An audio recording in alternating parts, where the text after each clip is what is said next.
Olá a todos, obrigado por estar aqui. Se inscrevam nesse canal e acompanhem aqui. Eu estou buscando pessoas interessantes para conversar e, mais uma vez aqui, achei o meu super professor que tem um papel vital na cardiologia do Brasil e do mundo. Vamos falar aqui de alguns feitos que ele fez, não só os mais de 15 mil cateterismos que ele performou nesses últimos 30 anos aqui, no INCOR, no Dante Pazzanese, no Círio, no HCOR, mas das inovações do que está por vir. Então, doutor, meu professor, Alexandre Alizaide, muito obrigado por aceitar esse convite aqui. Prazer é todo meu, Paulo. Muito obrigado. Se você quiser ouvir um pouquinho da minha trajetória, por favor. Começou em Minas Gerais. Minas Gerais. Eu sou mineiro de nascença, de Juiz de Fora. O meu pai era um cardiologista muito notório, diretor da Faculdade de Medicina da Universidade Federal de Juiz de Fora, que é onde eu comecei a minha formação. Depois vim para São Paulo fazer residência em cardiologia. Me apaixonei pela cardiologia intervencionista, segui uma carreira acadêmica muito forte, mestrado e doutorado pela Escola Paulista de Medicina, hoje Universidade Federal de São Paulo. Depois livre docência aqui no INCOR, na USP. Segui para os Estados Unidos por quase 3 anos na Georgetown University e depois muito ligado à Columbia University, onde eu sou professor visitante e ainda passo 1 mês por ano nessa universidade, nos Estados Unidos, em Nova York. Nada mal, em Nova York em julho. Nada mal. E sigo forte aqui como diretor da cardiologia intervencionista do INCOR, como você disse, militando também no Círio e no HCOR. E você falou para mim que deu a sorte, eu sei que não é sorte, mas falou, deu a sorte de estar no lugar certo na hora certa. Por que você falou isso daí? Porque... Então, a minha formação, Paulo, na cardiologia intervencionista foi no Instituto Dante Pazzanese de Cardiologia. E lá, por muitos anos, nós tivemos a direção do professor Eduardo Souza. Eduardo Souza foi um dos pioneiros que ele fez o primeiro cateterismo da América Latina. Ele aprendeu com Mason Sone nos Estados Unidos e trouxe essa técnica aqui para o Brasil. Depois, o primeiro stent no ser humano, stent que a gente chama de bare metal, o stent convencional, que era o stent sem remédio.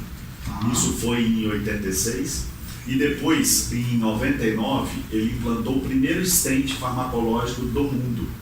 E nessa época, eu estava voltando dos Estados Unidos e fui responsável por coletar todas as imagens desses pacientes. A gente não só fazia o cateterismo e angioplastia, guiada pela angiografia, mas também fazíamos um ultrassom intracoronário, que é um probe miniaturizado que coletava as imagens desses dispositivos nos primórdios dessa técnica. Mas já fazia isso na década de 90?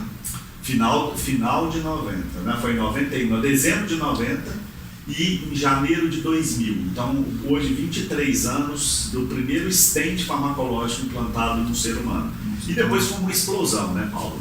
A Europa logo adotou em 2002, o FDA aprovou em 2003. E você participou da colocação do primeiro stent farmacológico em um ser humano do planeta. Exatamente, com a liderança do professor Eduardo Souza, que foi sócio e trabalhou lado a lado do Dr. Adib Jatene durante muitas décadas. Que espetáculo, hein? E eles foram os grandes pilares da cardiologia no Brasil e quiçá no mundo. E vamos lá, eu achei isso sensacional, mas o que você, o senhor, o que você viu nesses 30 anos de evolução da hemodinâmica? É realmente uma revolução, foi até por isso que eu cheguei aqui nessa conversa. Vou chegar no seu último feito aqui, daqui a pouco eu abro para o pessoal, mas o que você viu nesse trajeto aí, evolução diagnóstica, tratamento? Tenta falar um pouquinho mais de uma linguagem leiga, porque quem está vendo a gente aqui não é da área de saúde necessariamente, mas são muitos curiosos que estão acompanhando o canal. Claro. Bom, essa especialidade começou com o nome de hemodinâmica. Hemodinâmica é a medida de pressões, Então, entrávamos com catéter nos seus primórdios, com catéter dentro das câmaras do coração. Catéter, só para explicar, é um caninho que você coloca dentro do corpo. Que geralmente entra por uma punção na virilha, ou no braço, né?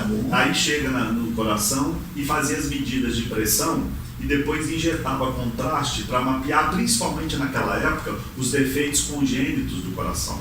Né? Congênito é que nasceu com a pessoa. Isso, tá. Exatamente. Então, assim nasceu a hemodinâmica. E era basicamente uma especialidade diagnóstica. Isso estamos o quê? Década de 80? Década de 70. 70, 60, 70, quando começou. Aí, em meados de 70, teve um alemão suíço chamado Andreas Grunze.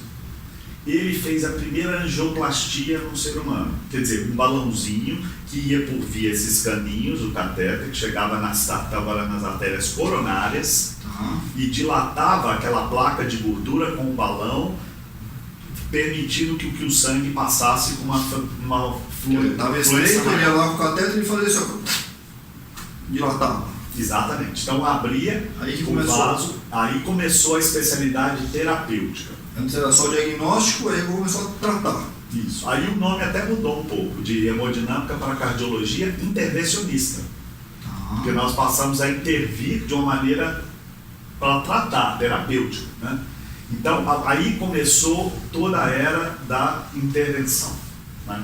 Que é minimamente invasiva ou chamada percutânea, que a gente vai com a punção na pele e não cortando. Quer dizer, foi um divisor de águas, porque até aí era tudo cirúrgico. Até aí era abrir o peito da pessoa para tratar o que tiver que tratar. O máximo que fazia, que a hemodinâmica fazia, é fazer o cateterismo, descobrir onde estava a placa e o cirurgião colocava a ponte safena.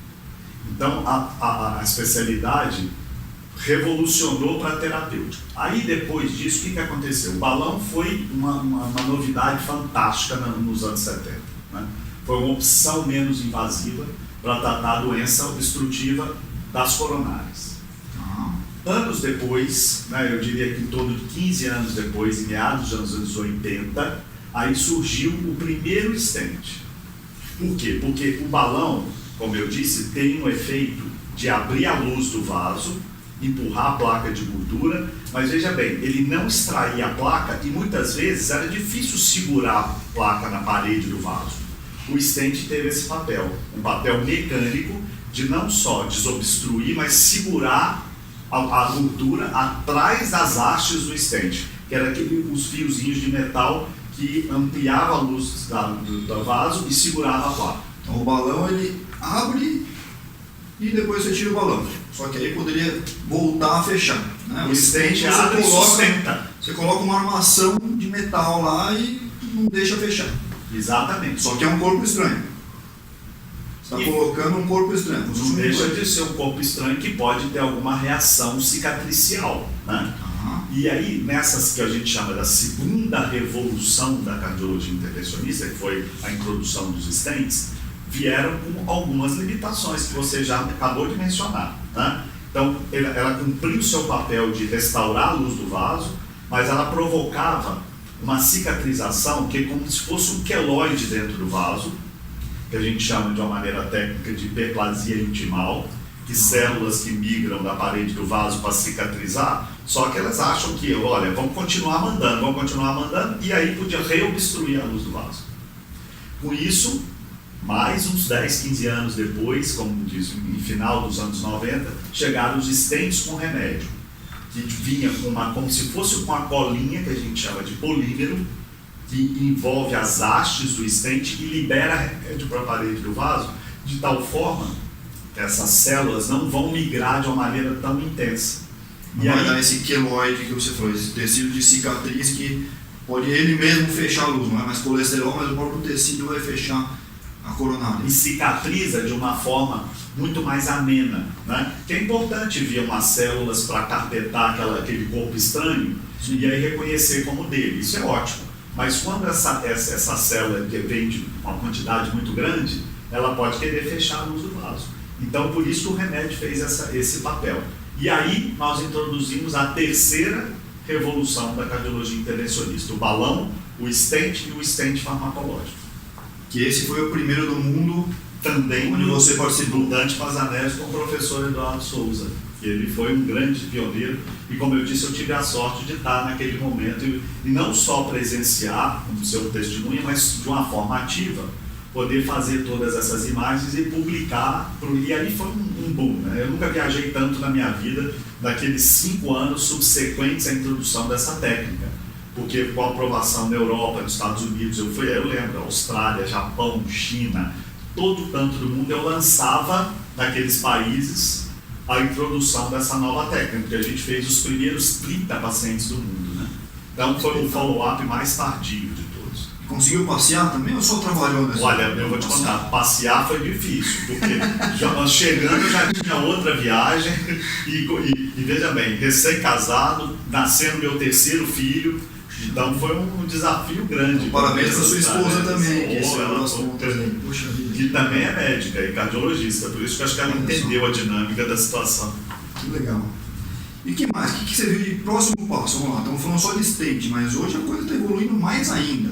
Sem dúvida. Quer dizer, à medida que aumentou essa área da hemodinâmica, da cardiologia intervencionista, diminuiu o mercado para os cirurgiões cardiológicos, né? Quem opera o coração está tendo cada vez menos trabalho.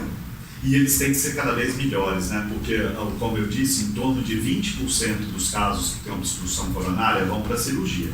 A grande maioria acaba sendo resolvida de forma menos invasiva pela cardiologia intervencionista. Então, os cirurgiões precisam ser super mega blaster, bons cirurgiões. Mas ainda é 20%, não é um número desprezível. Não é desprezível. E acabam ficando, Paulo, os pacientes mais diabéticos, com múltiplas comprometimentos, quer dizer, os chamados multiarteriais. Então, os casos muito complexos, e principalmente aqueles que proliferam mais a doença, como os diabéticos, ficaram para o domínio do cirurgião. Então, eles têm que ser muito bem treinados para lidar com esses casos mais complexos, né?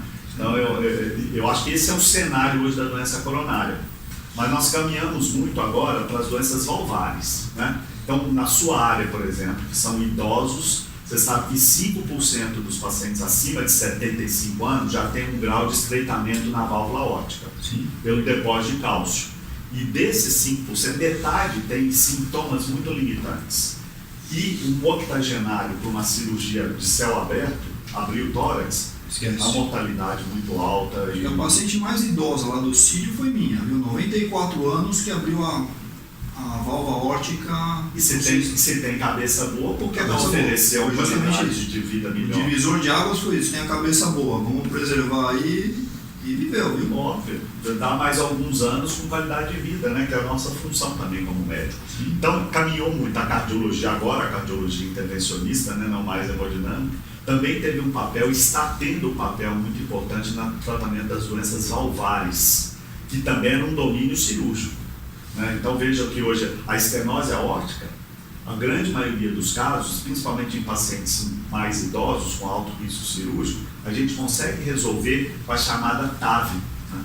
E a TAV, as pessoas vão consultar isso na internet, que é um nome em inglês que significa Trans-Aortic Valve Implantation. Então, é o implante transcatéter da válvula aórtica. Só para explicar, né? Estenose aórtica, você tem uma válvula no coração, na saída do coração, que ela tem que fazer o sangue só ir numa direção, não pode voltar. Estenose é quando ela está estreitada, ela não está abrindo direito. Então o coração não consegue mandar sangue para o corpo.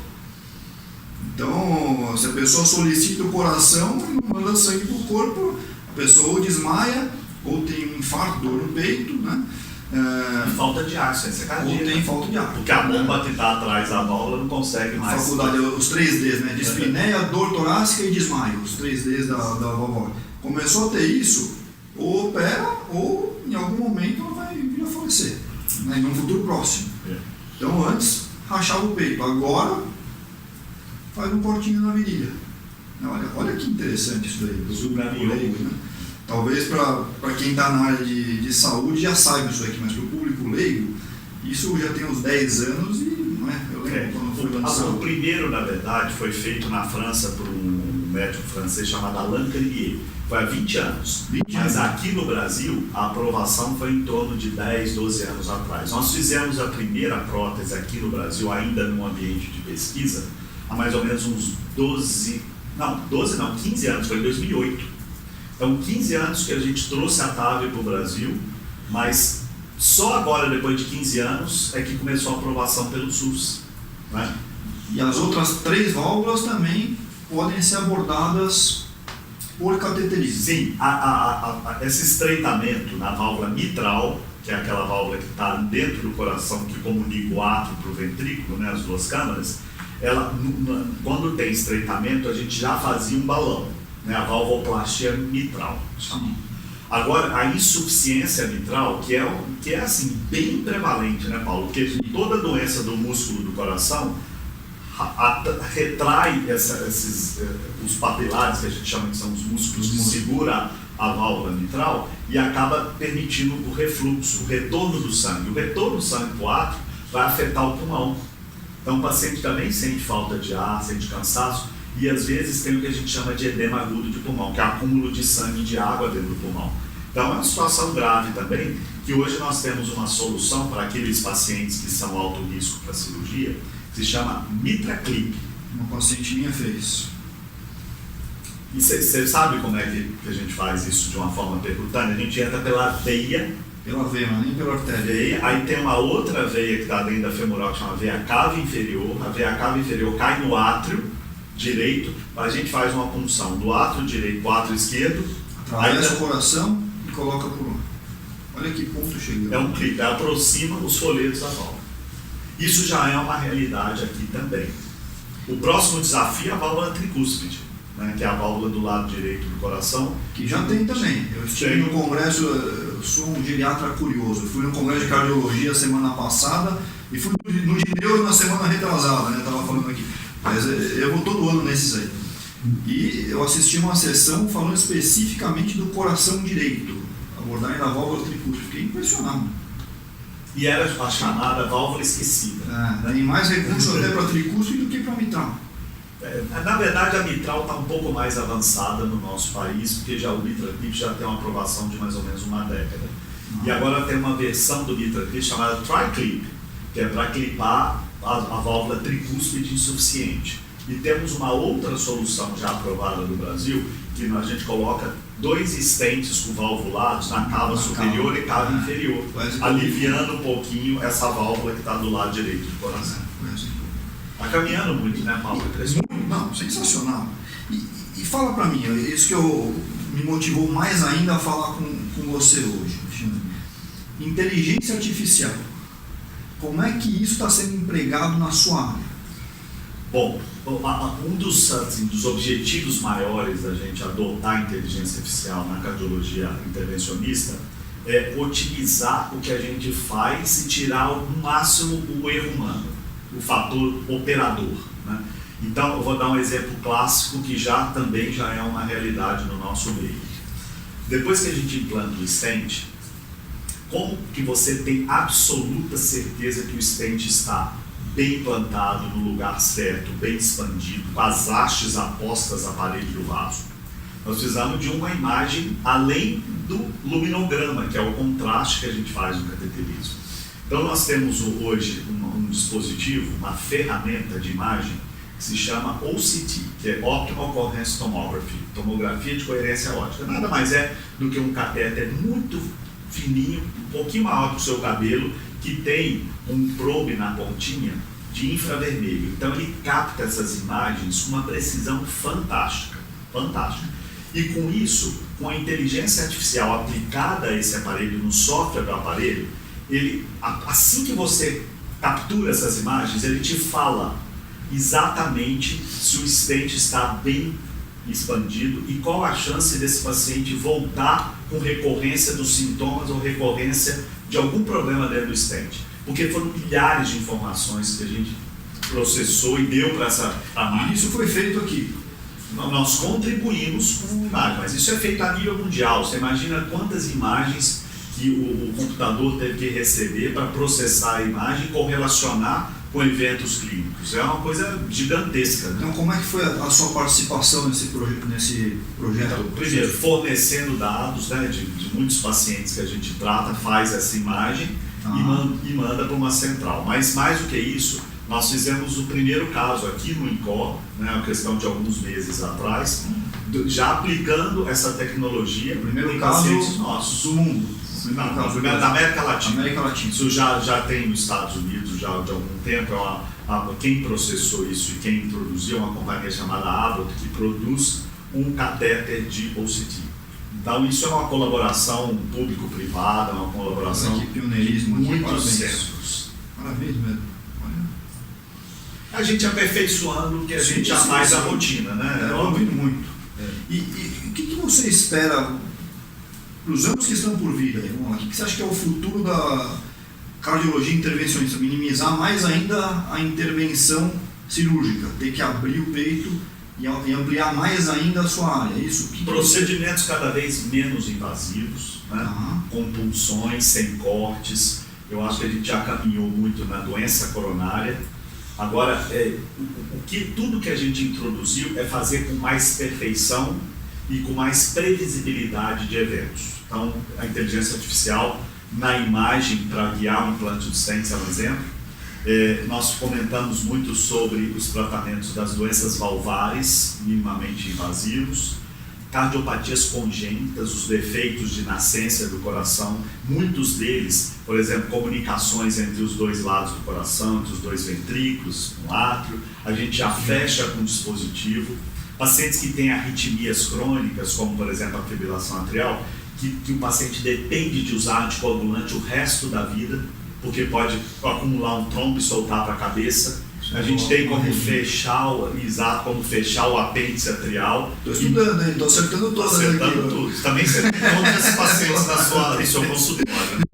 Então, quer dizer, são soluções mecânicas, mas ao mesmo tempo menos invasivas, que vão permitir que o paciente tenha muito mais qualidade de vida e, mais importante, uma pronta recuperação para o seu dia a dia, para a sua rotina, né? Sem sofrer aquela meses de fisioterapia, a recuperação de uma esternotomia, né? Que é esse corte cortar o externo, que é esse osso que fica aqui. Mas a cirurgia sempre vai existir, né? Ela sempre vai existir para minimizar. casos mais complexos, só que vão ser cada vez indicadas para procedimentos e pacientes mais complexos, mas não o do nosso dia a dia, que a gente pode resolver com menos invasibilidade. Eu estava no primeiro ano da faculdade, aí meu avô teve uma angina, né, estava com as coronárias e não conseguiu abrir por hemodinâmica. Não conseguiu, ele teve que passar por uma cirurgia de uma revascularização ponte de safena, mamária ou outra, né? E eu lá, primeiro anista, não entendia nada, mas eu entrei na cirurgia. Para ver. Professor Sérgio Oliveira de Almeida. Ele devia ter uma casuística também de uns 10 mil pacientes. Eu não entendia nada, mas eu fiquei apaixonado por aquilo. Achei aquilo ali e falei, caramba, quero fazer isso, quero ser cirurgião cardíaco, né? Só que aí o mercado me convencendo o contrário e eu acabei desenvolvendo interesse por muitas coisas, então fui sendo frustrado, já que não dá para ser tudo, né? Tudo que eu gostava, eu fui ser geriatra, que pega um pouquinho de cada. E eu vou nos congressos aí, mas eu acho sensacional, eu acho muito bom. Com certeza, Paulo, o seu avô hoje teria outras opções, porque lesões, às vezes, muito calcificadas, Já daria pra a gente consegue tratar, às vezes, com aquele Roter-Router, né, que é o Rotablade, um chamado Shockwave, que é um balão que emite ondas de ultrassom e quebra o cálcio para o stent passar. Então, isso caminhou demais. Foram 3 décadas muito profícuas, né? E que evoluiu demais e oferecendo soluções muito mais confortáveis para os nossos pacientes. Como é que o Brasil é visto nesse meio aí de cardiologia intervencionista? O Brasil está bem posicionado no mundo? Tem um pioneirismo muito grande. Você imagina, uma técnica que revolucionou o tratamento da doença coronária, que é a doença mais prevalente, que mais mata no mundo, né? Então, o primeiro stent farmacológico, isso teve um impacto gigantesco, né? E agora na doença estrutural, que a gente chama, que são as valvopatias, que são as doenças congênitas do coração. Então é muito gratificante a gente... Continua mantendo esse pioneirismo. Sem dúvida, você sentar num congresso nos Estados Unidos e na Europa e ver os nossos trabalhos sendo apresentados com destaque, né, com um impacto grande, isso aí para a gente é muito gratificante. Isso é um trabalho forte de muitas equipes no Brasil. Vamos lá, a gente falou aqui, Alexandre, provocar um pouquinho, hein? A gente falou aqui que a sua área expandiu e diminuiu o mercado dos cirurgiões. Agora, você vê como distante ou próximo, né? a sua área diminuir, porque a gente vai tratar melhor essa doença, vai depositar menos colesterol, vai ter menos doença de válvula e você vai precisar fazer menos cateterismo. Você vê isso acontecendo? Você já está pensando nesse futuro? Isso é o grande gol, né? Prevenção. Evitar que o paciente chegue nessa situação que precise de um procedimento invasivo, né? Esse é o grande desafio seu como clínico, né? Sim. Eu trabalho para isso. Fazer a prevenção. Eu trabalho para os intervencionistas não terem trabalho, né? Nem sempre eu consigo, mas estou tentando. Agora, o grande desafio é que os nossos pacientes realmente têm uma aderência perfeita, né? Você vê que o paciente hipertenso que tem que controlar a sua hipertensão, o paciente diabético controlar a glicemia, evitar o fumo, o sedentarismo, isso é clássico de muitos anos, né? Então, fazer com que o paciente tenha consciência disso tudo não é fácil. Eu vou te dar um exemplo, já que a gente está falando de uma maneira informal. Eu tive uma conversa recente com o professor Valentim Fuster.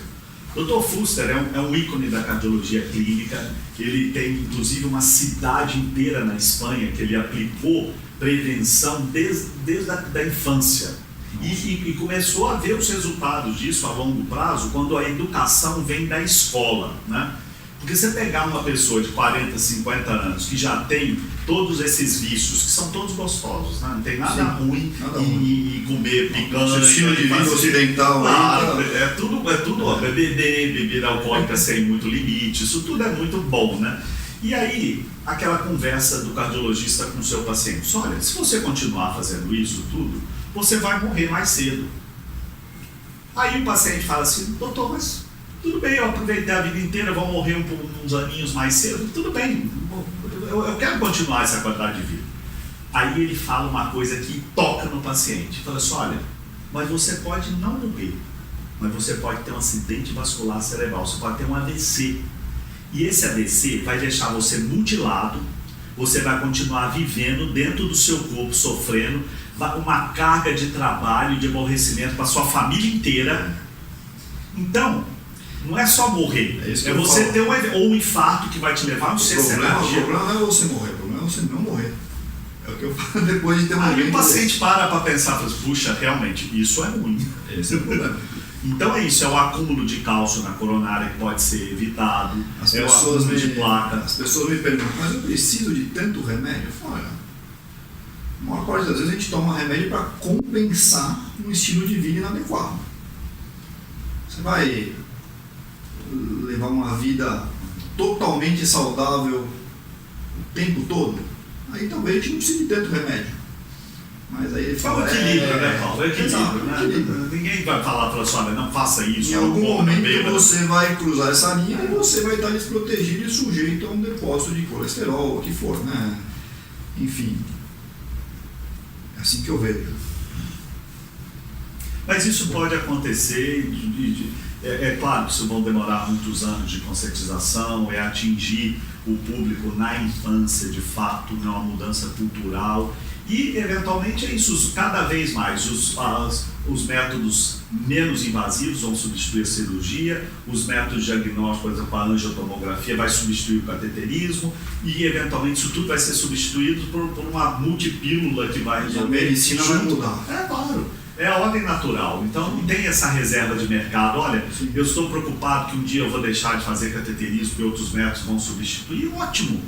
Eu vou ser um dia usuário disso também. Eu quero que cada vez a gente seja menos invasivos. Eu tenho visto umas apresentações de inteligência artificial que me deixam apavorado. Esse é outro medo, né, Paulo? Você olha, a inteligência artificial vai substituir o médico. Não, vai substituir o ser humano como um todo. Não tem isso é a mal última que eu aplicado. ouvi, eu saí de lá, eu achei que ia aparecer alguém e falar: olha, o ano é 2030, aqui é o John Connor, se você está ouvindo é porque você é a resistência. Eu falei: pelo amor de Deus. Eu acho que isso bem aplicado vai ser uma inteligência não artificial, uma inteligência colaborativa, né? Porque você imagina você tirar tempo do seu consultório e ficar diagnosticando, pensando nas doenças, você joga lá, esse paciente tem tal hemograma, tal eletro, tal sintoma, a chance dele ter isso aqui é muito grande. Vai te sobrar tempo você olhar no olho dele, você tem que saber sentir usar. A alma do paciente, né? Então eu vejo isso com bons olhos se bem aplicado. Esse seu colega que você citou, ele é espanhol? Ele é espanhol, mas ele é o chefe do Mount Sinai em Nova York, Valentim Fuster. E ele viu uma baita de uma diferença nessa intervenção que ele fez na cidade de Na Espanha. infância. Isso é que faz. É difícil ensinar assim, Educação desde aqui. uma pessoa, um paciente de 50, 60 anos, se você convencê-lo é mais difícil, que você já teve isso quase no berço. Né? Professor, o que você poderia comentar daquelas pessoas que fazem tudo certinho e mesmo assim tem problemas que acabam parando na sua mão, numa intervenção assim, né? É só genética a questão? O que mais que você pode dar de dica prática para quem está nos assistindo? E essa pergunta é muito frequente até no consultório, né? Tem sempre, às vezes, um paciente mais jovem que já teve um episódio que já infartou, já fez duas angiografias coronárias, implantou stent, às vezes até fez bypass, fez cirurgia de revascularização. E ele chega e fala, poxa, mas meu vizinho é obeso, ele fuma, ele bebe, nunca teve nenhum evento e está até mais velho do que eu. Então, realmente tem uma carga genética que, somado a esses fatores de risco, realmente isso causa mais eventos e vão causar doença coronária mais precoce. Mas a minha resposta é o seguinte: fulano, se você fosse que nem o seu vizinho, você teria infartado ou morrido anos atrás. Então, não tem essa desculpa e não adianta a gente chorar, olha, mas eu consigo tudo tão certo e mesmo assim tenho a doença. Se você não seguir, você teria ela mais precoce, porque tem a carga genética que a gente não remove, mas remove esses fatores externos todos que a gente precisa continuar insistindo. Se a sua genética é boa, a conta chega mais tarde. Se a genética é ruim, a conta chega mais cedo. Depende de como você... E se você não se cuidar e não prevenir todos esses fatores, a doença não só vem mais precoce, mas vem mais agressiva. Professor, olha...